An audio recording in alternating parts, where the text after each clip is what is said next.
Give the fee that no matter what, whether you get it or not, you will be happy.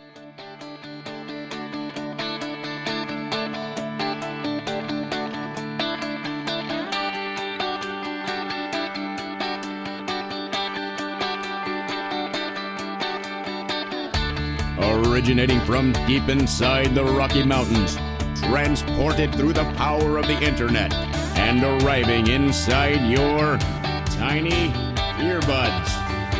It's the Appraiser Coach Podcast, helping appraisers increase their efficiency, quality, and make more money. Here's the guy who makes it his life's mission to create value for real estate appraisers nationwide. Your host and the Appraiser Coach, Dustin Harris. Hi, everybody. Welcome to the program. Dustin Harris, hanging out on the walking desk, or the podcast walking desk. We'll call it that, right? We usually say the podcast chair, but as you can see from the camera, I think you can kind of see there in the corner that the desk is here and the chair has been shoved over into the corner. And I'm trying to get a little bit of exercise while I work lately. Talked about that on a mini-sode, went into detail as to what I'm doing and maybe a little encouragement for each of you. But if you're on the YouTube, I apologize for the bouncing up and down, but I am going to get a little exercise as I talk today. I want to pause and remind you that we're sponsored by a couple of great companies, of course. A la Mode, a sponsor from the beginning. What is there to say, right? Alamode.com, 800 Alamode. They are the leader in residential report writing. And OREP Insurance. Had an opportunity that I want to share with you to work with OREP recently that I'm pretty impressed with them, folks. They're a great company. OREP.org. That's OREP.org. All right, folks, had a couple of experiences recently, and they were kind of in succession to one another, right? So one happened, and maybe a couple of days later, and another one happened, and it got me thinking about how often we as appraisers stand in our own way, right? So how often the preconceived notions that we have about how the world works, how appraisals work, how AMCs work, how our clients work, sometimes the rationale there is a little less than reality. And sometimes we get in our own way of what could be, okay? Now, I want to start with a little bit of an economics lesson for you, okay?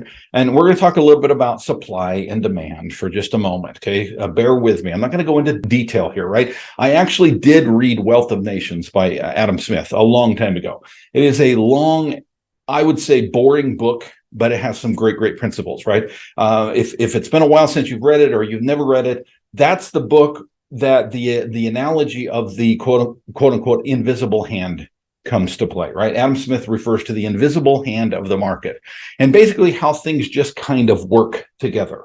That supply and demand, just by the nature of how they work in conjunction with one another. And folks, I can tell you that supply and demand are no different. The rationale and the principles behind supply and demand, the way they work in our lives, is no different for appraisers than it is for any other industry.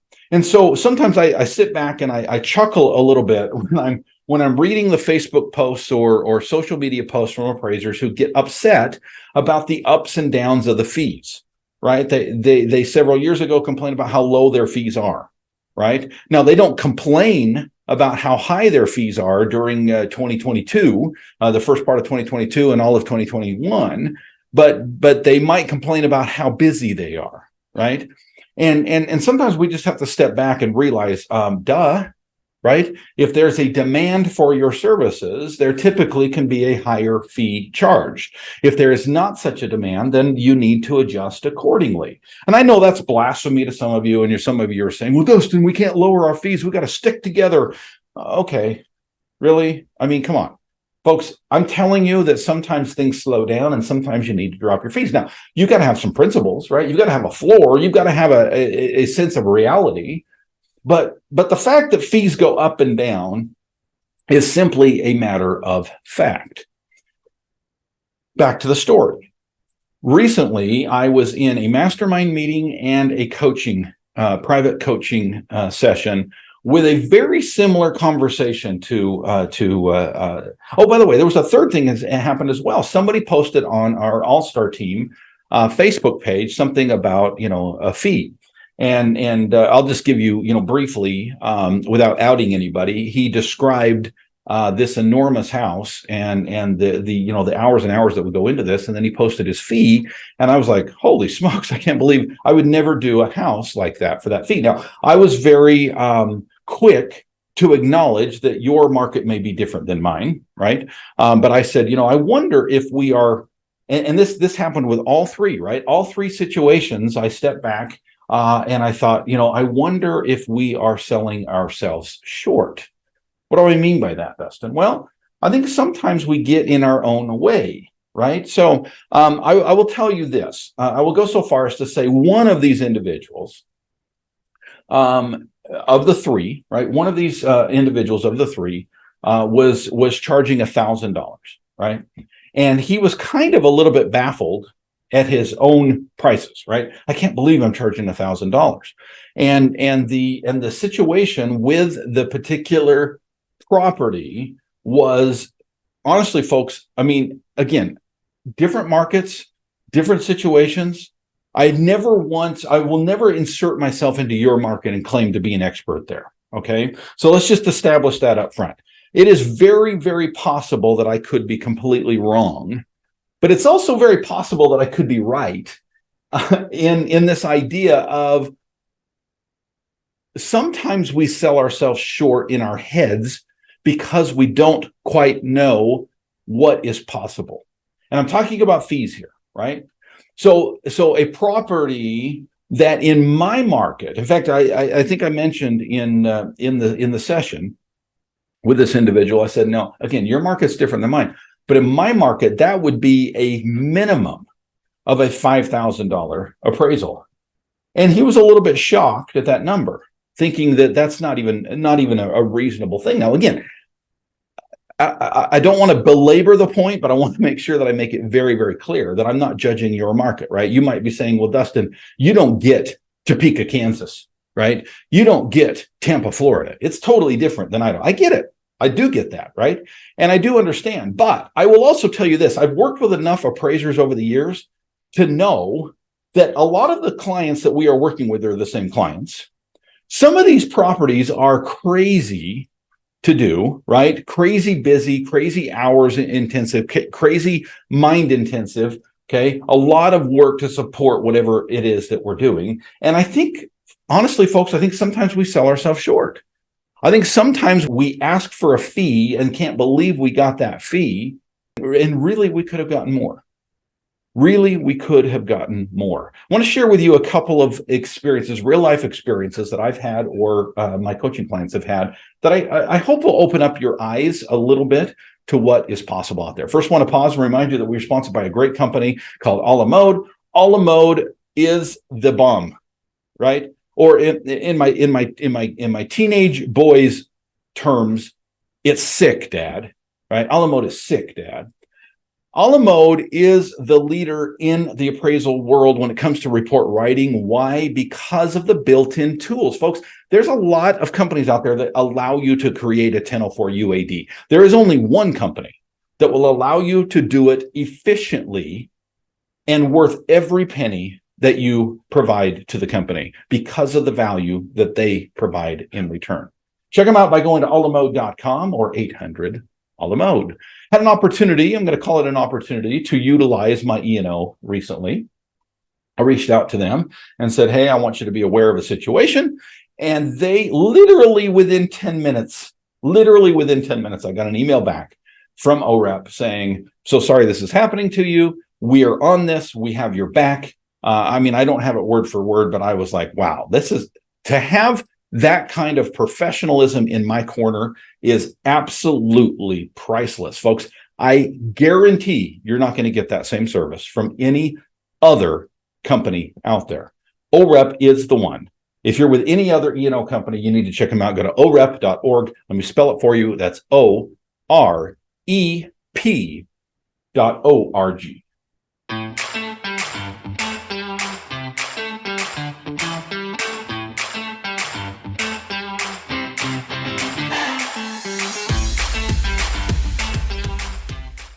All right, folks, Dustin Harris hanging out on the podcast Walking Desk today. Thank you for joining me. Today we're talking about fees, but more importantly, we're talking about our own barriers to entry, right? Our own mindsets. Sometimes we have a hard time getting over ourselves, right? We have a hard time understanding why we are our own worst enemy when it comes to certain things, including fees. Okay, I'm going to share with you some true life examples. Okay, just a couple today. I'm going to start with one of mine. I will tell you, and I've already kind of alluded to this, before the break, that it is not unusual for us in our office to ask for a fee of $2,000, $2,500. It happens all the time. Occasionally, I would say once or twice a month, we get a fee that's upwards of $3,000. And I would say every quarter or so, we get a fee that is $5,000 or more. I kid you not. These are not made up numbers. In fact, if anything, I'm probably being a little bit conservative. I would say at least weekly, we probably have a $2,500 appraisal. Yes, even now, right? We're not talking just 2021 numbers. We're talking even now. It is not uncommon. Now, do we cover some crazy areas? Yes, we cover Jackson Hole, Wyoming. We cover some areas that are very, very challenging, very, very difficult, that the supply and demand, again, going back to Adam Smith, the supply and demand is such that it balances in our favor, right? And so when you step back and you look at the economy in general, and you look at the fact that you've got a potential client, a customer that is looking for a certain fee, that is looking to get something done, it is not unusual for them to pay more than what they have in their head. It is not unusual for them to say, you know what, I can't find anybody. I need somebody to do this appraisal. I need somebody that I trust, that I know will get it on time. And here's the key, folks. We're not going to spend a lot of time, in fact, really no time other than what I'm about to say now, on this has to coincide with your quality of work, right? My clients know me. They know Dustin Harris. They know True Footage. They know the company and what we bring to the table. And they know that we deliver. They know that if we say we're going to have that in on the 15th, that it'll probably be there on the 13th. And it won't have a ton of revisions, and it will be what they are looking for every single time. They know that. Folks, I cannot tell you enough how important that is. And we spend a lot of time on the podcast talking about that, so I'm not going to dwell on it today. But you cannot disengage what I'm teaching today about fees with quality, right? With turn times, with the fact that you have to be a person of your word. I cannot tell you how often I talk to appraisers who just think it is par for the course to come in late. That they will say, I would say 80% of the time I turn in my reports after the due date. Folks, I'm telling you, you cannot do that if you want to do this next step. And that is ask for the fee that compensates you for what it is that you do, that you are worthy of the fee that you are asking for. Okay. So that's number one. Make sure that you are worthy of the fee that you're asking for. But step number two, and really the focus of today's meeting, today's podcast, is that you don't sell yourself short. I will tell you this. I don't know this for a fact. I didn't look it up before I started the podcast. It would take me a minute to figure it out. But I will tell you this. My highest fee, I believe, is about $8,500. It may have been $8,700. It's somewhere in that range. Okay. I don't think I've ever asked for $10,000. And by the way, this is not for a multifamily. This is not for, something with division rights. This is for a single family home. Now, if I remember correctly, if I'm thinking of the right property, this was a Jackson Hole 30-acre riverfront, probably $10,000, 10,000 square foot home. Okay, a ranch, if you will. And it may have had a few guest house on the property. Okay, but still, we're talking single family 1004 form. Okay, we're not talking some crazy narrative. Now, was there a lot of narrative in there? Absolutely. Was there a lot of work that went into that? Absolutely. Did I get paid $300 an hour plus? Absolutely. Okay. And why did we get that? Well, a couple of different things. Number one, we have proven to our client that we are worthy of that type of assignment, that we have done those types of assignments in the past. Number two, we told them our turn time, and we knew that they could trust us with that turn time. They know that they can trust True Footage, Dustin Harris, to make that turn time. Why? Because we have delivered in the past. And number 3, and this is the most important part of today's lesson, we asked for it. Many of you have a real struggle when I'm working with clients one-on-one. We talk about delegation, and one of the things that people probably hesitate more on than any other delegation task is bidding the order. What do I mean by that? I mean the individual who decides what the fee is going to be. I can get people to outsource. When I say outsource, I mean beyond off shoulder, right? It may be in office, that doesn't even matter. The point is, I can get people to delegate almost anything else. Scheduling, data entry, research, you name it. But trying to convince them that someone else can bid the fee for an order is like pulling teeth.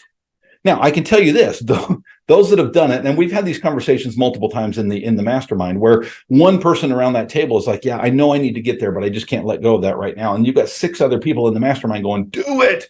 I felt the same way you did. I'm so glad I did. And one of the reasons that they give for being happy that they went that direction is because they've learned that sometimes the bidder, the person who gives the bid, gets it wrong. Now let me let you sit with that for just a second, right? They do it because the person who is bidding gets it wrong. But here's the caveat, here's the key. They get it wrong to the positive side. They get it wrong to the plus side, meaning multiple, and this happened to me so many times. When Shawnee would bid an order and she would say, we got $3,700 for that order. I'm like, holy crap, I can't believe you even asked for that. I would have asked for $2,000 for that order, right? Because she's disconnected, doesn't have as much skin in the game. When she gets it wrong, she often gets it wrong to the positive side because they don't have as much in their head holding their back. And that's kind of the key today, right? What in your head is holding you back from asking for the fee that you should? Again, I can tell you that my highest fee was a little under $9,000. It was either $85,000 or $87,000 for one property. Now, I will tell you this, I have a mastermind student, and I reached out to this person before I recorded this podcast because I wanted to be sure, because I remember him saying this in one of the masterminds, and I wanted to verify and say, did I get that number right?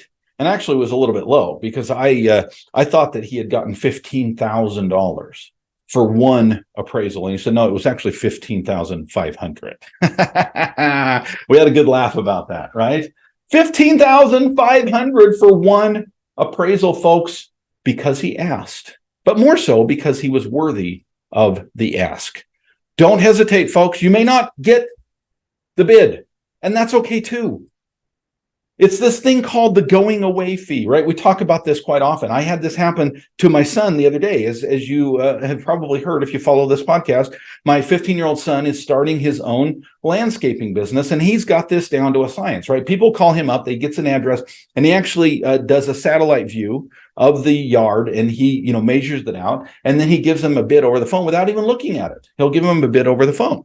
And he said to me, and I don't remember the details the other day, but he said, Dad, I don't really want to do this one. And here's why. And he gave me the reasons. It was something the guy had said on the phone and blah, blah, blah. And it sounded like the guy was going to be a pain in the ass to work with and blah, blah, blah. And I said, then give him the going away fee. And of course he asked, well, what's that, Dad? And I said, give him the fee that if he said no, you would be okay with that. But if he said yes, you would be okay with that as well. And I gave him a suggestion. I said, figure it up what it would normally be and then double it. Now, he was not brave. He didn't do it. What he did was he figured out what it would be and then he added 20%. And guess what? He got it.